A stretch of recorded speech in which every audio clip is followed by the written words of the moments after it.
do São Paulo, a garotada do Palmeiras é igualmente ou até superior, cara. Só que, como o Palmeiras tem opções mais gabaritadas no seu elenco do que o São Paulo, elas talvez apareçam menos.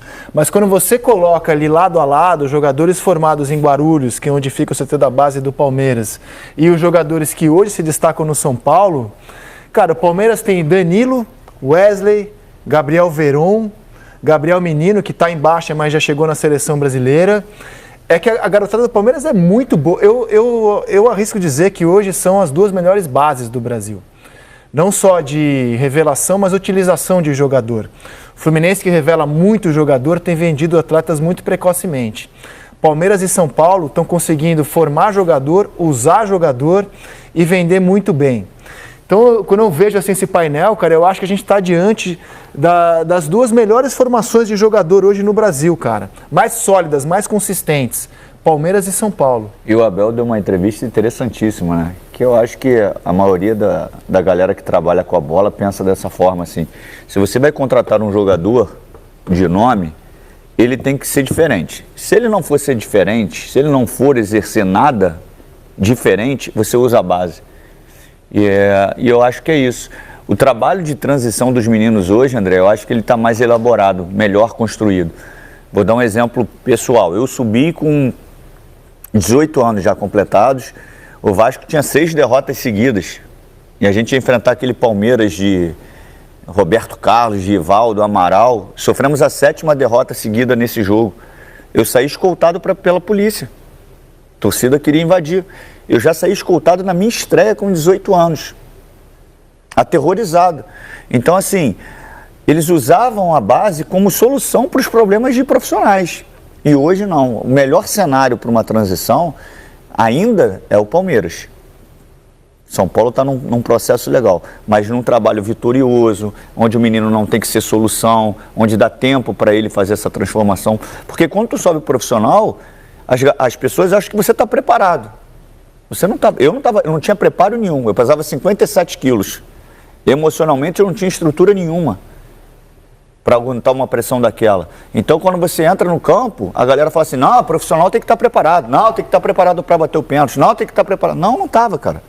Eu não estava preparado, eu não tinha trabalho nenhum nessa questão emocional para estar naquela circunstância. Vendo jogadores que eu era fã, vendo o Roberto Carlos, que a perna do Roberto Carlos era o meu tronco, e eu vendo os caras ali, Rivaldo, e tendo que dar uma resposta porque a torcida queria invadir o campo. Então, assim, era difícil. Hoje eu acho que o trabalho, que é o correto, está sendo muito mais, muito melhor elaborado. Por isso também uma resposta melhor dos meninos. Olha, protagonistas aqui do Palmeiras, hoje o protagonista é o Danilo. Mas Gabriel Veron, por exemplo, já foi fundamental para o Palmeiras chegar a uma final de Libertadores. O Wesley é um jogador super constante também. E Gabriel Menino, hoje em baixa, já chegou na seleção. E o São Paulo vai poder contar essa história do Campeonato Paulista. Diego Costa, Wellington, Pablo Maia, Nestor, Gabriel Sara, Igor Gomes e Marquinhos. A gente está falando aqui de 7 jogadores da base muito importantes numa campanha. 7.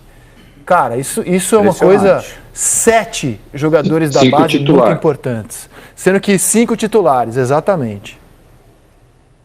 Mas o Rizek, sabe o que conta muito nesse processo? É a questão financeira. Muitas vezes o exemplo que o Pedrinho deu, o jovem ele tem que entrar no time porque o time não está bem e não tem uma condição financeira de montar um elenco e aí gradativamente colocar o jovem para ajudar a resolver o problema. O jovem tem que entrar para ser a solução. Então, nesse processo hoje, se a gente levar em consideração essa parte financeira, por que a gente tem mais jogadores jovens do São Paulo titulares no time? Porque a base do São Paulo revela mais que o Palmeiras? Não. O trabalho é de excelência no São Paulo, no Palmeiras e em outros clubes do futebol brasileiro.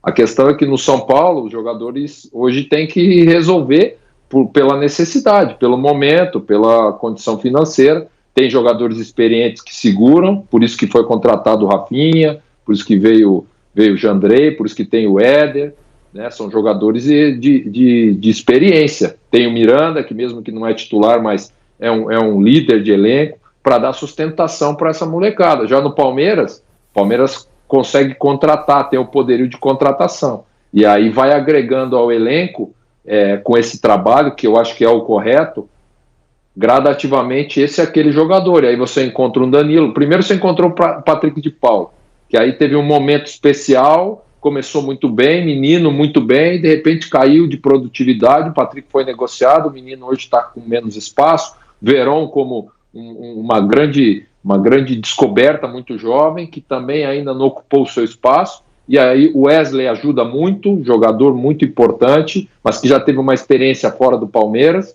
e aí você encontra o Danilo, que é um jogador, mas porque o Palmeiras tem essa condição, tem essa estrutura de elenco. Você tendo essa estrutura, essa condição, você pode gradativamente ir colocando o jogador jovem e ele te respondendo. Acho que são dois trabalhos importantes na base, assim, de alto nível, mas essa questão de transição para o profissional são conduzidas de forma diferente, dependendo da necessidade, tanto São Paulo quanto Palmeiras.